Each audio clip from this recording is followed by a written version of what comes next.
एमटार technology के business को decode करते हैं। कंपनी का आईपीओ 4 साल पहले आया था, अभी तो कुछ खास परफॉर्मेंस नहीं दी है, बट कंपनी जिन सेक्टर्स में काम करती है काफी अच्छे और प्रॉमिसिंग सेक्टर है। आने वाले टाइम में अच्छी ग्रोथ आ सकती है। कंपनी क्लीन एनर्जी में काम करती है, कंपनी न्यूक्लियर में काम करती है, कंपनी एरोस्पेस एंड डिफेंस में काम करती है। कंपनी का मेजर काम क्या है? कंपनी का काम है precision engineering. What is precision engineering? ये हाई स्किल इंजीनियरिंग होती है।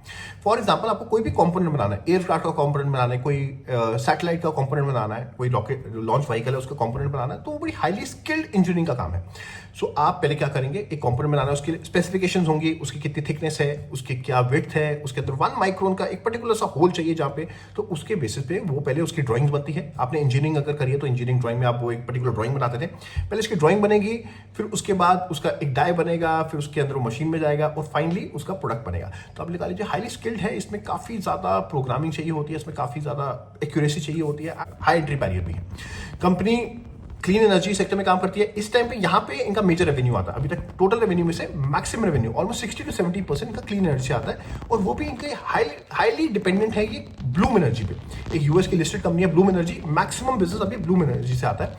कंपनी क्या करती है? Company green hydrogen, right, clean energy में ग्रीन हाइड्रोजन है, फ्यूल सेल टेक्नोलॉजी प्रोवाइड करता है, बैटरी स्टोरेज सिस्टम ये भी बनाता है, पर मैक्सिमम काम ये ब्लूम एनर्जी के लिए करता है। अब ब्लूम एनर्जी देखिए, इतनी डिपेंडेंसी अगर है, कल अगर ब्लूम एनर्जी के साथ कुछ भी हो जाएगा तो कंपनी का रेवेन्यू काफी ज्यादा हिट कर सकता है। बट क्योंकि सेक्टर काफी प्रॉमिसिंग है, काफी ग्रोथ है इसमें, डोमेस्टिक में भी काफी ग्रोथ है, तो आने वाले टाइम में नए क्लाइंट्स इसको मिल सकते हैं और ये क्लीन एनर्जी सेक्टर को और अच्छी ग्रोथ दे सकते हैं। बट अभी थोड़ा हाईली रिस्की सेक्टर है क्योंकि सारी डिपेंडेंसी एक ही क्लाइंट पे है, तो रेवेन्यू मैक्सिमम ब्लूम एनर्जी से आता है। बट हाँ, ये डाइवर्सिफाई कर रहे हैं और नए क्लाइंट्स बना रहे हैं, तो यहाँ पे आप थोड़ा सा देंगे क्लीन एनर्जी, राइट। सेकेंडली, ये न्यूक्लियर में काम करते हैं। ठीक है, न्यूक्लियर सेक्टर में आने वाले टाइम में अच्छी ग्रोथ आ सकती है। ये इसके अंदर वेरी हाई एंट्री बैरियर्स है। ये एनपीसीआईएल के साथ डायरेक्ट काम करती है, तकरीबन 40 साल से एनपीसीआईएल के साथ काम कर रही है। तो ये न्यूक्लियर में एग्जैक्टली काम क्या करती है? देखिए, पहले आपको न्यूक्लियर का रिएक्शन समझ, न्यूक्लियर पावर प्लांट की वर्किंग समझनी पड़ेगी। उसका मेरा एक वीडियो आप जाके चेक कर सकते हैं, न्यूक्लियर पावर प्लांट की वर्किंग। बेसिकली क्या होता है, इसके अंदर जो कोर है, राइट, जो एक न्यूक्लियर रिएक्टर है, जो कोर है, जहां पे हीट जनरेट होती है, जहां पे न्यूक्लियर रिएक्शन होता है, उसमें क्या काम करती है? देखिए, आपको पता होगा कि ये यूरेनियम होता है, देखिए जो फ्यूल रॉड्स होती हैं वो यूरेनियम की होती हैं, तो ये उसकी असेंबली बनाता है, राइट। जो यूरेनियम, क्योंकि बेसिकली रिएक्शन क्या होगा, यूरेनियम का जब न्यूट्रॉन से टकराएगा तभी आपकी हीट जनरेट होगी। तो जो यूरेनियम है वो सिलेंड्रिकल रॉड्स होती हैं। सो जो यूरेनियम की जो रॉड्स हैं उसकी जो असेंबली है वो एमटार टेक्नोलॉजी बनाता है। वो जो रॉड्स हैं जो कोर में आएंगे, जिस पे रिएक्शन होगा, ये जो असेंबली है, इसके जो कंपोनेंट्स हैं, राइट, अगेन हाईली प्रिसिशन, ये बेसिकली एमटार टेक्नोलॉजी बनाता है। यहाँ पे कूलेंट भी डलता है, कूलेंट की भी असेंबली के जो पार्ट्स हैं वो एमटार। देखिए, MTAR is not directly linked with the working of a nuclear plant, but it provides the components, the highly precision engineering. जो कंपोनेंट्स है, मैंने आपको बताया, जो भी ये हाईली स्किल्ड काम है, इसमें हाईली प्रिसिशन इंजीनियरिंग होती है, और इसमें एमटार टेक्नोलॉजीज कोर में काम करता है, और वो भी डायरेक्ट एनपीसीएल के साथ। As per them, they are expecting many big orders coming their way, especially nuclear में ये काफी ग्रोथ देख रहे हैं, एक्सपेक्ट कर रहे हैं कि आने वाले 3 से 6 महीने में they are expecting crore of report, in fact thousand of crore of orders, right, इनकी कॉन कॉल में आया हुआ है। तो कंपनी काफी प्रोग्रेसिव लग रही है in terms of nuclear. Nuclear के लिए इन्होंने एक नई फैक्ट्री भी लगाई है, तो कंपनी काफी ज्यादा ऑप्टिमिस्टिक है न्यूक्लियर को सेक्टर को लेके, और इस सेक्टर को लेके इन्होंने बोला कि हम एक्सपोनेंशियल ग्रोथ करेंगे। तो अगर ये सेक्टर में बूम आता है तो आप देख सकते हैं कंपनी के स्टॉक प्राइस में और कंपनी के रेवेन्यूज में जरूर एक अच्छी ग्रोथ आएगी। और कंपनी एक और सेक्टर में काम करती है, aerospace and defence, again a very highly skilled sector, right. देखिए, कंपनी सारे ही प्रॉमिसिंग सेक्टर में काम करती है, सारे फ्यूचरिस्टिक सेक्टर में, जहां पे ग्रोथ है उसी सेक्टर में काम करती है।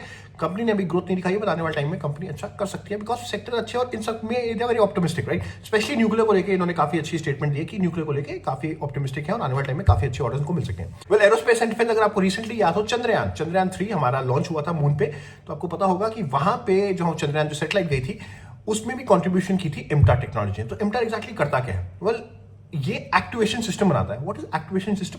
मैं आपको सरल भाषा में समझाने की कोशिश करता हूँ। जो आपकी गाड़ी है, गाड़ी में जो आपका स्टीयरिंग होता है, वो आपका basically that is the driver, right. अगर आपको लेफ्ट जाना है तो लेफ्ट होगा, राइट जाना है तो राइट जाना है। तो बेसिक एक्टिवेशन सिस्टम बेसिकली क्या होता है, जो लॉन्च व्हीकल होता है, लॉन्च व्हीकल का स्टीयरिंग समझ सकते हैं उसको, राइट। उसकी जो ट्रेजेक्टरी डिसाइड करता है वो एक्टिवेशन सिस्टम दिखाता है। एक्टिवेशन सिस्टम का काम क्या होता है, ये जब नोजल को मूव करता है तो एक थ्रस्ट क्रिएट होता है, एंड जो थ्रस्ट क्रिएट होगा उसी से ही रॉकेट, राइट, जो लॉन्च व्हीकल है उसको पुश मिलता है। तो it is very integral part of any launch vehicle, right. तो कोई भी व्हीकल को आपने लॉन्च करना, तो activation system plays a very important role, because यही नोजल को मूव कराएगा, थ्रस्ट क्रिएट होगा और वो पुश होगा, राइट। और उसके बाद जो ट्रेजेक्टरी डिसाइड होगी, राइट, जो लॉन्च व्हीकल की ट्रेजेक्टरी डिसाइड होगी, कहां पे उसे जाना है, वो भी पूरा, यानी आप लगा लीजिए स्टीयरिंग है, तो इट इज वेरी इंपॉर्टेंट। तो ये बड़े क्रिटिकल कंपोनेंट्स प्रोवाइड करता है, राइट। तो from nuclear to aerospace and defence, कोई भी सैटेलाइट अगर जाएगी, राइट, कोई भी launch vehicle, right, launch vehicle से आपकी सैटेलाइट जाती है तो उसका एक्टिवेशन सिस्टम बनाता है और भी कुछ क्रिटिकल कंपोनेंट्स बनाता है। एयरक्राफ्ट जो कि डिफेंस एयरक्राफ्ट है उनके भी कंपोनेंट्स बनाता है, लॉन्च व्हीकल के कंपोनेंट्स बनाता है, एक्टिवेशन सिस्टम के प्रॉपर कंपोनेंट्स बनाता है, न्यूक्लियर कंपनी ने बताया कि कोर असेंबली के लिए कंपोनेंट्स बनाता है, एंड क्लीन एनर्जी में भी काफी अच्छी कॉन्ट्रीब्यूशन है। तो और काफी अच्छा एक्सपेंशन प्लान है इनका, न्यूक्लियर को लेकर काफी एक्सपेंशन है, और न्यूक्लियर को लेकर तो उन्होंने स्पेशली बोला कि we are expecting exponential growth. और हमने भी देखा सरकार का काफी ज्यादा इशारा देख रहे हैं हम कि सरकार wants to push nuclear sector, तो आने वाले टाइम में आप एंटा टेक्नोलॉजी पे फोकस कर सकते हैं, पर प्रोवाइडेड अभी ग्रोथ इतनी नहीं दिख रही है। एक चीज में जो ड्रॉबैक हमको दिखता है, वर्किंग कैपिटल की थोड़ी प्रॉब्लम है, यूएस में इनकी ज्यादा डिपेंडेंसी है, तो टैरिफ में जरूर प्रॉब्लम आ सकती है, और प्रोमोटर्स ने काफी शेयर्स सेल आउट करे हैं, तो ये एक ड्रॉबैक है। बट एक अच्छी बात ये है कि एफआईएस और डीआईएस में कंटिन्यूसली बाइंग कर रहे हैं। डीआईएस और एफआईएस बहुत ही लॉन्ग टर्म विजन को लेकर चलते हैं, तो आने वाले टाइम में कंपनी अच्छे रिटर्न्स दे सकती है। देखिए, मैं सेबी लिस्टेड नहीं हूं, आपने अपनी रिसर्च करनी है। ये एक बिजनेस मॉडल था जो मैंने आपको डिस्क्राइब किया है, आप समझिए इसको और अपनी रिसर्च करिए। अगर आपको समझ आता है तभी इसमें एंटर करिएगा। कंपनी मुझे समझ आ रही है, अच्छी लग रही है, और अगर न्यूक्लियर सेक्टर में अच्छा मोमेंटम आता है तो इस सेक्टर में, इस कंपनी में जरूर एक अच्छा मोमेंटम आएगा। और भी अगर आप किसी कंपनी का बिजनेस मॉडल समझना चाहते हैं तो आप कमेंट कर सकते हैं, मैं कोशिश करूंगा उसको थोड़ा और समझने की और आपके सामने एक अच्छा वीडियो लाने की।